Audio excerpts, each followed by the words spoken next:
Hello lovely! In this video we're gonna give you model answers and vocabulary about color. Rory is super excited about talking about colors because the only color he always wears is black. Oh. Black and more black. Rory black. Well, that's not specifically true for this episode. I am wearing a dark color, admittedly, but I'm wearing blue today. I'm wearing dark blue. And if you are joining us on YouTube, then you will notice that something changes as the questions are answered. Let's talk about colors. What's your favorite color? I really like dark blue, kind of like the color I'm wearing now, actually. And in fact, I like it so much I had my bedroom painted dark blue. Specifically, it's called Oxford blue, and it's, well, at least I think it's quite calming, which is important for a bedroom. Dark blue, okay? You can also call it Oxford blue. Is this nice blue color, which is very calming. It calms you down, okay? So I really love Oxford blue or like dark blue. I had my bedroom painted dark blue. Or you can say I had my bathroom painted white, okay? I had my flat painted red. Oh, a red room.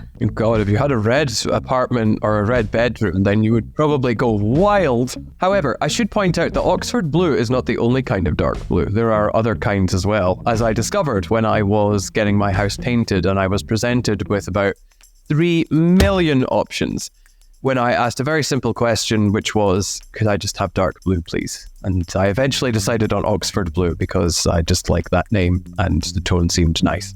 You can also say, I enjoy indigo. Indigo is the name of a color which is kind of deep, rich blue. So just Google indigo, take a look at the photos. So kind of to show off. Which shade though? There are like 300 of them. Oh yeah, but like for the IELTS purposes, you can say, oh yeah, I like Oxford blue, indigo, and also you can say like bluish, you know, it's like pinkish orange color. Kind of, it's not white, but it's kind of like whitish, pinkish, okay? So like, I don't know, like what color is this? Like reddish-ish, like pinkish, bluish, greenish, like looks like green. Yeah, nice. And also, dear listener, did you know that blue is the most common color around the world? So kind of like most people enjoy blue. Like, according to Google. So for once I'm fitting in with other people by liking dark blue. I'm going to go and put on my dark blue shirt again then to fit in. So blue is the most common favorite color, okay? And purple is like the second one, okay? So most people enjoy purple or blue. Let us know in the comments what are your favorite colors, but don't be boring, dear listener. Don't go like, oh, yellow, orange, so kind of like indigo, okay? Pinkish orange, like salmon. All right, turquoise, all right?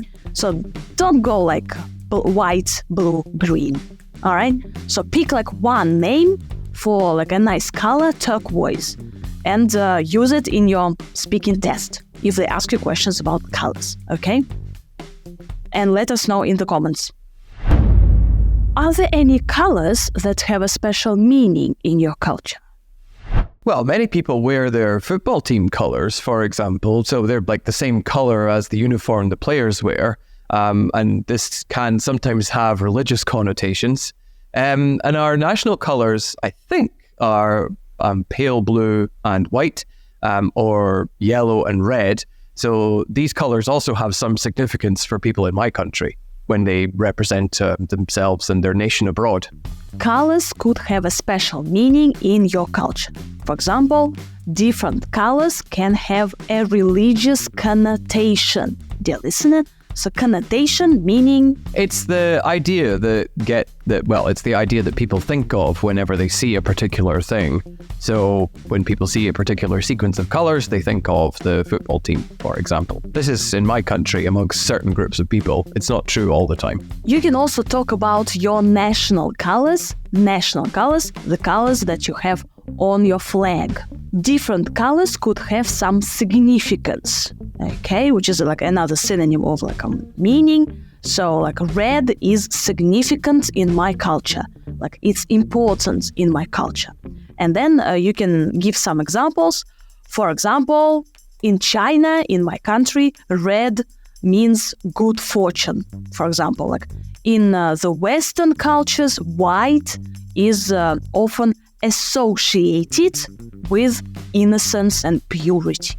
But in the East, white is associated with death. And you know what? Like Queen Victoria, you know, there was this beautiful Queen Victoria in England. Maybe not when she died, but when she was older. When she was younger, sorry. So Queen Victoria started this white wedding dress tradition. No, I had no idea. That's weird. Yeah, also you can say like, kind of like a red is a universal color of life, of passion. It is associated with fire and desire and aggression, but not in all cultures. What color of clothes do you wear? Well, I usually wear the same colors all the time, so a dark shirt and jeans and white socks. I think I just like to keep it regular. However, obviously today I'm dressed quite differently because I've got this checked shirt on, even though it's still keeping the dark color motif on the go. And I've added a little bit of color with my bracelets as well. The question is, what color of clothes do you wear? So, color of clothes. And you can say like, I wear blue, I wear yellow. And Rory, our simple Rory, enjoys darker colors. So I usually wear a black shirt, white socks. Rory keeps it regular. So if you keep it regular, you kind of wear black every day, and black again, and black, and even more.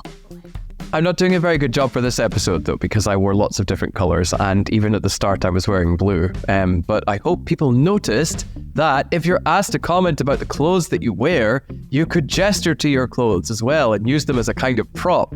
We talked about this in the last episode, but it would be good to mention it again because it could be useful in the exam. Rory, you told us about like dark color motif on the go.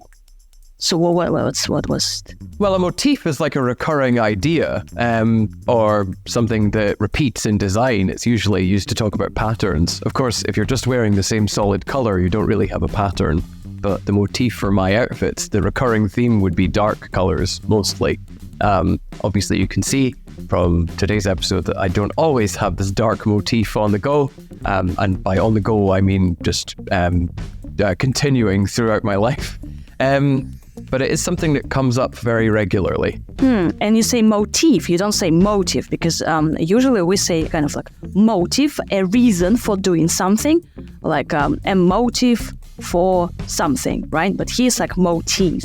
Yes, it's M-O-T-I-F, motif. But motive, yes, the reason that you do something is also a word. It just has a different pronunciation. Could you give us an example with this like motif thing?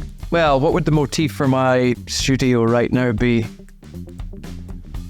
Minimalist, probably, because you can see everything and there's not much fancy design around. So a motif, a pattern or design, for example, like a flower motif. You know, like, what walls should I choose, like, with a flower motif? I don't think I would ever do that. You can say that darker colors look good on me, or whiter colors, brighter colors look good on me. An interesting fact, Rory, did you know that yellow and red together make you hungry? Do they? Even like thinking about like yellow and red, I'm already like getting hungry. And you know what? Fast food chains like McDonald's, KFC, they figured this out.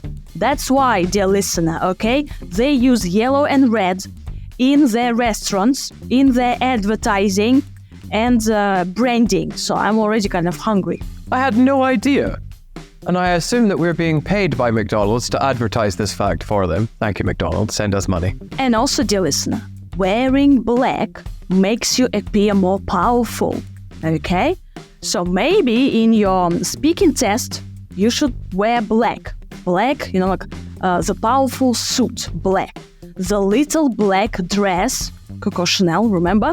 Also like a black graduation gowns, all right? And the judge, what does the judge wear? Exactly, black. Our Rory enjoys black Now you know why, dear listener. Rory. It's not because of anything connected to power. It's all because I'm just really lazy and black looks good with everything. It's nothing to do with appearing powerful. Quite the opposite, in fact. Maria's going to love this next one because I'm going to wear a tie. Oh, yes. Oh my God, I'm going to die. Ooh la la. Everybody likes a man in a tie. You're too handsome. I'll need to position this slightly to the side so that people can behold the glory of my red and black tie. Are there any colors you dislike? I'm not a huge fan of acid or, fluorescent colors, yes. I mean, outside of the highlighter pens that you usually see them on, I just think they're a bit garish and over the top, and usually they just clash with the colors around them. I personally prefer something a bit understated, kind of like the black that I'm wearing now, or the black and red tie that I have. I'm not a huge fan of yellow. I'm not a huge fan of green, right? I can't stand, I hate. And Rory told us about acid colors, this kind of bright acid colors. And another one was fluorescent. Fluorescent are, again, really bright colors. You can see them, a good example of them with yellow highlighters. I'm not a huge fan of garish colors. Garish, unpleasantly bright, like too bright, you don't like them, okay? Like a garish shorts, they're like too bright. It just shows off too much, and I don't think it looks attractive. However, this is my opinion. If you think you look good in them, then good for you. I don't think I look good in them. You can say that bright colors are over the top for me. Like kind of too much, okay? Like acid colors are over the top, like too much for me. I prefer something more understated, you see. Yeah, understated like this, like white, like calm, like this, It's subtle, like me. I'm very subtle. That was not subtle. Clash with something. If something clashes with something, kind of... They don't really go together. Yeah, for example, this purple, black and green combination probably doesn't go well together. They clash. However, white on black and, white on blue and blue on white together might. You might say that bright colors like orange and yellow go together, but the dark blue and red probably clash with each other because they're polar opposites. Sometimes it can be done effectively, though. For example, my black and red tie, I don't think there's too much of a clash there. And even if there is, it's effectively done. So just because something clashes, it doesn't make it always a bad thing. In fact, sometimes they can be complementary, which means they go well together. What are the most popular colors in your country? Well, I think that will vary by region and season for some of the reasons that I already mentioned. For example, in the summer, there are like the summer fashion trends. And I don't think they're different from many Western countries, to be honest with you. And there's also the winter fashion. And then on top of that, if you are living in further north, you'll probably want to wear darker colors because they keep the heat in more effectively. Allegedly. This is just something that one of my teachers used to say. We can speak about season. So colors vary from season to season, like summer trends, winter trends. In winter, people tend to prefer darker colors because they keep the heat in, okay? So in summer, it's not good to wear black because it keeps the heat in, so you're hot, right? So in summer, people tend to choose white, lighter, brighter colors. Okay. Did you know about color therapy, Rory? I did. I think we've talked about it before. Chromotherapy. Chromotherapy? A healing practice that uses colors to promote physical, emotional, and mental well-being. Okay. So maybe they put different colors on you and you you rub them in and you feel, better. Would you like to try it out? Color therapy, dear listener? Let us know. Color therapy. Thank you so much for listening, dear listener. let us know, or like, what's your favorite color? But like turquoise, indigo, so be interesting, okay, dear listener? Let us know in the comments. Check out our premium episodes, speaking part 2 and 3. The links are under this video, okay, in the description. And today's reflection task is creative. So, what we'd like you to do is listen to the questions again and write your own answers to these in the comments. And we'll be happy to give you some feedback on Feedback Friday. Bye! Bye!